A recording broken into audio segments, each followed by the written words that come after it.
Hey everybody, Nick here, and today I got a review for you of this big guy right here. This is the Razorock Razor's Gamechanger. First off, though, I want to thank my Patreon patrons who, in addition to making this channel possible, make it possible for me to look at a random safety razor that somebody recommended to me and say, hey, yeah, why not give it a shot? It's a beautiful thing you all do for me, and I appreciate that very, very much. Next thing, let's do some size comparison real quick. This is not a huge razor. Here it is against the Spyderco Delica, which is my standard size comparison tool for the channel, and then here it is against the Feather ASD2 safety razor, which is probably my favorite safety razor of all time. So there is that little guy right there. And actually, I'll throw it up next to a ruler, which will give you a little bit of a better sense here. Overall handle length is right around 3.5 inches, 9 centimeters or so. And then we're coming in here with the standard double-edged razor style head. So you can see here, those are about the same everywhere. And so that's good. Next thing, this guy is using the super knurl handle. I mean, one of the cool things actually that Razorock does is that although the head itself is the Gamechanger head, you can actually buy a bunch of different handles for that head. And so when I bought it, one of the available types was the Super Knurl, and considering that I tend to be a fan of texturing, I decided I would go with that. But there were other different handles that, range from like a bamboo-y kind of thing to you got all kinds of options here. And so not only do I appreciate that, but that's what's going on here. So let's go ahead and jump into what's good and not so great about this particular razor right here, and then give my final conclusion. So on the good side, this is very solid feeling. The handle itself is a solid chunk of metal. Stainless steel, as a matter of fact, and so as a result, you don't have that hollow feeling that you also do that you get on some others, and it feels like a very, very solid piece here. This is a beefy freaking razor here. That's going to make it a little bit heavy, and we'll talk about that later on, but it is definitely solid feeling. Next thing, the size on it is actually pretty good. It's got a nice size. It's not too short in the handle, not too long, which makes it very maneuverable, very easy to work with, but also not too unwieldy. Speaking of nicely sized, the head of it is actually relatively short. Because this guy actually has a blade in it, you can see here, you want that blade to be very, very close to the very top of this guy. You want a very, very little steel above the blade. The reason for that is, for instance, if you're trying to shave in a tight area, say, for instance, under your nose, on your lip, you want actually relatively little head up there because that'll make it a lot easier to get in there and, do detail work, right? And so having that compact head is a very nice thing and something I appreciated very much about this guy. Next thing, the head on this guy is reversible. What I mean by that is that you can actually, with the blade in there, flip it around like this, and stack the blade between the top. And what this actually allows you to do is to put the blade itself into a safe mode for travel. You can flip this around, and then there's really no way that you can, I'll do it with an actual blade. Take the blade out of my feather over here, which is currently shave ready. Just a second. I got to be careful here because this is a very sharp blade.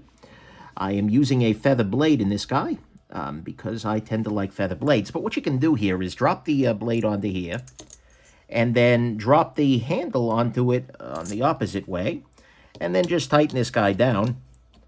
And now what you see is that the blade itself is out of play. There's really no way, unless you've got this weirdly aligned, that you're going to be able to touch that blade, and therefore it is safe to just throw in your suitcase, etc., with absolutely no concern for getting cut or anything like that. And so that's actually a nice feature, and it's one that I think a lot of folks aren't aware is, even if it's intentional or not, but a lot of folks aren't aware that that's a thing, that that's a possibility, and it's one that I very much appreciate. So there you go. Next thing, this guy is super textured, which is a great thing. This is a razor, particularly with this handle, that is a great fit for the Vaseline factory, so to speak. If you are going to very often be shaving in lubricated conditions, for instance, if you are a person who uses a lot of oil when shaving, this is not going anywhere in your hand. The knurling here is a nice mix of super aggressive, but also not going to, tear you up when you're fresh out of the shower or anything like that. So I appreciate very much the texturing on here. Next thing, the knife, I'm sorry, I review a lot of knives. Razor is very well machined. All of this is done out of billet steel. Well, this guy's probably done out of a steel tube on a lathe, but still, what you can see here is that the whole thing is sort of put together well. It's cut well. Every part of this is very nicely machined. As somebody who is a connoisseur of machined goods, this absolutely is good to go. I appreciate that very much. Next thing, this is a chunk of stainless steel, which means there is no plating involved. And plating is fine, but the problem is the plating flakes off after a while, whereas this guy is just the same thing throughout. And so you're not going to ever have any flaking. You're not going to ever have any of that issue because it's just a solid chunk of steel. So that's good. Next thing, this provides a very nice shave. This is quite good at shaving the face. You would expect that for a $55 razor, but still, it is absolutely a very nice razor, and coupled with the feather blades that I tend to prefer, absolutely great. And it's probably 85% of my very favorite razor ever, which is the feather here, for about a third of the price. And that's a really good cost. And, 85% makes it sound all quantitative. Maybe it's 90%. I don't freaking know. It's hard to it's hard to justify those numbers, but it's hard to say exactly. But nevertheless, it's really, really good. And then finally, the price on it is, although it's a good deal higher than a lot of your entry-level razors, it's made better than like the Merkur models and such because it's actually stainless steel. It's milled out. It's nicely done there. And so I feel like for maybe $20 more, you're actually not doing so bad here. You're getting very nice performance. You're getting very nice craftsmanship out of it. And so it's actually expensive, certainly, but it's also pretty decent value. And it's not quite as far up the curve of diminishing returns as some of your really high-end safety razors are. And so I would actually put the price, although the price is up there, it's not a bad value. And so to me, all of that is the good, is that the price is a little bit higher, but it actually represents pretty good value given the quality here. Gives you a nice shave. It's stainless steel with great texturing, good machining, a reversible head, a relatively compact topper on this guy, and it is a nice size and solid feeling. On the bad side, there are some downsides. One thing that is, it is not adjustable. I actually don't consider that a downside. Generally, at least for me, every time I've had an adjustable razor, I tend to adjust it right down the middle anyways and leave it there, so I don't feel a lot of need there, but do keep in mind that is one feature of some of the higher-end razors that this guy is lacking. Next thing, it is also relatively heavy. And this I do consider to be a little bit more problematic. I'll throw this guy in the scale here, and we find that this guy comes in at around 3.58 ounces. And, heaviness is fine. That's not a problem, but the balance on it is a little further back than I kind of like. I felt that the way I tend to handle a razor, it's actually a little bit back heavy. So I'd actually have preferred if they'd actually taken a little bit out of the inside there, or made it taper off or something like that. The balance is just a little bit further back than I generally like. And there are definitely razors, I think the feather balance is just a little tiny bit better. It's not a big deal, but that's the one downside. And also the weight generally. Then finally on the bad side, and this is really amorphous. This is really hard for me to really properly describe, and you're welcome to write this off as bias, but I found that this razor was a little bit more inconsistent in its shaving.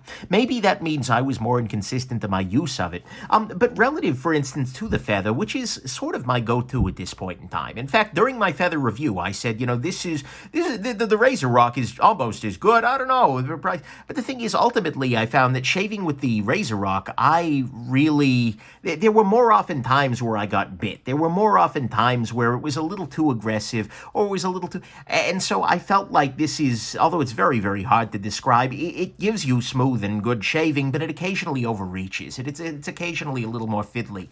Maybe there's some part of the angle, the geometry that didn't sit as well with me. Like I said, this is really hard to put into a review, but qualitatively, I feel like I got better shaves with the feather, to the extent that I actually bought another feather after using this for a couple of months. So it was just like, yeah, there is an improvement there, and that was an improvement I wanted. And so, on the bad side, that's all I got here, is that it's kind of inconsistent, being occasionally too aggressive or occasionally not enough. It is a little bit heavy, and it's not adjustable. Final conclusion, this is a great razor, 100%. I mean, seriously, it's good. It's solid feeling, it's well-sized, compact, it's machined from solid freaking steel, and provides a great shave with great texturing. It's a little more pricey than basic options, a little inconsistent, a weird and hard to describe way, but honestly, it's good. In some ways, though, this is an interesting review to write, because it is a substantially great razor, 100%. It's an awesome value for the price, and honestly, if this had been the last razor that I'd bought, this review is probably a little different, having gotten the feather and worked with the feather before I got this guy. Because I might have stopped here. I might have thought this is as good as I need to go until I tried something a little bit higher end. And so I'm in this really weird place where if this were my only last razor, I would be okay with that. It is a very, very nice razor. It's got a lot of joy to it. Frankly, I like it substantially. But you can do a little bit better. If you go up to this feather, or probably some other ones out there, and this is $160 looks, though, you can get an improvement. I like this better. It shaves a little better. It's a weird mix of aggressive and gentle, which is, again, God, razor reviews is so weird to do. But anyways, it's better, but not by a huge margin. But the thing is, it's also 3 times the price of this, and so that's something you have to consider. If better for not a huge margin is worth 3 times the price to you, then keep that in mind. But the thing is, this is also not a bad value, because the other competition is the Merkur 23C, which is sort of their very basic long-handle razor. It's about $30, but the thing is, that feels more like it's a poured metal of some variety with some kind of a plating over the top of it. And just in terms of felt quality, in terms of threading, in terms of all that, it doesn't feel like it's up to the standard. And so I feel like this is sort of at a really nice place, and that's my final conclusion here, is this is a really nice place in the curve of diminishing returns, right? Where you're getting something that is full stainless, you're getting something that you can expect to last, you're getting something that gives you an excellent shave, and you're getting really, really great craftsmanship and very good performance, but without paying a huge amount of money. And so you can do better, and you can do worse, but honestly, whether you should do better, whether you should do this is a pretty damn solid choice. And so if you're looking at, if you're looking for a razor, you're looking to get something that's of good craftsmanship, good quality, but you don't necessarily need to pull out all the stops for the very best, oh my God, shave ever. And again, that could all be subjective, and up to my personal style. Then honestly, this little guy absolutely could be a game changer for you. So there you go. I hope this has been interesting to you, and that you have yourselves just an absolutely wonderful rest of your day. Bye now.